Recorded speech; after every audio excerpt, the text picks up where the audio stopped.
Hi, I'm Fiona Stoddart. I'm a local tour guide and I guide people on secret Solway tours out of Carlisle, around the Solway area in Cumbria and in southwest Scotland. So coming out of Carlisle, as you drive out along the Solway, you're passing through an area that's got thousands of years of history.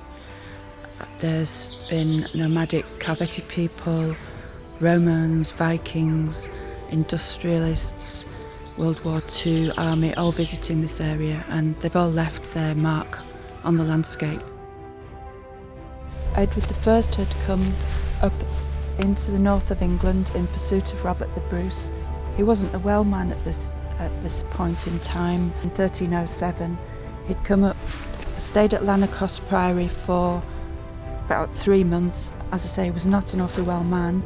He had then gone to Carlisle, he'd held a parliament in Carlisle, and then he brought his army out to this point in Burgh-Marsh. The reason he was here is because of an old crossing that there was over the River Eden and over the River Esk into Scotland. It was a crossing called Sulwath, which was, it's a Viking name. It means muddy path, which pretty much says it all.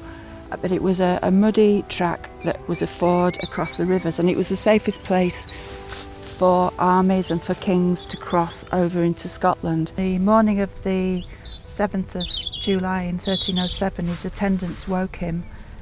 He was suffering badly from dysentery and he died in the arms of his attendants. This monument, which marks the place where Edward I died, from this place his body was then taken just to the local parish church, which is just up the road.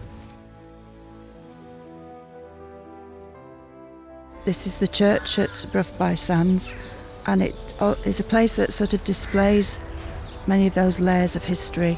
The oldest part of the church is the middle section, which is 12th century, and then this eastern end of the church is 13th century, and then the Peel Tower, the big fortified tower, is 14th century. And inside there's a fantastic big iron gate, which is called a yett, which it's a Viking word for gate, and that actually locks from the inside so that people who broke in couldn't get into the local community, who were locked safely in here. Because the church, as it is, stands in the footprint of a fort called Aberlava. If you carry on through the village along the main street, that's thought to be pretty much the line of the wall. And then when you get out onto the marsh, Burgh-Marsh, it becomes a little bit more disputed really, because the water has always come right across that marsh area. It still does. They had it's thought a peat and wood and turf structure that they could rebuild quickly, and the actual line of the wall is to some extent disputed. When you drive across the road over Burgh-Marsh, people think it looks like a no man's land, but it's one of these areas that again has lots of history and lots of stories attached to it.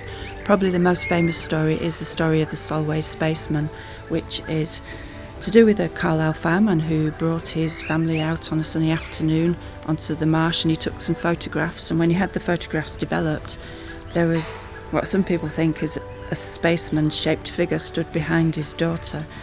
And this is a story that got into local newspapers, and then it went global, and you can look it up on the web today and see information about it.